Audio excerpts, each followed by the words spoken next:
crazy. no snow in our forecast. No snow in our Not like forecast. that. Yeah, we're not going to see any snow that you can go skiing on. Absolutely not. But we are seeing a little bit of snow out there, a little trace of snow. We are also watching a disturbance that's going to bring us a better chance to see snow and rain mix in. So just not cold enough for snow. Here's why.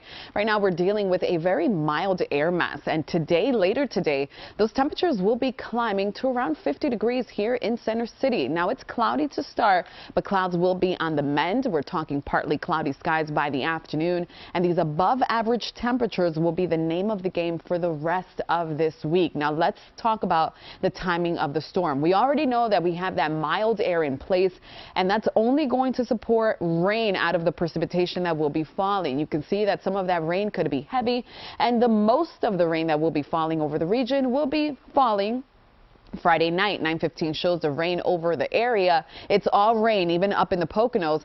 Saturday night, as the storm begins to exit, that's when we can see, or I should say Saturday morning, that's when we can see that rain and snow mix. But as of right now, we are calling it mostly rain. So periods of rain likely for Philly.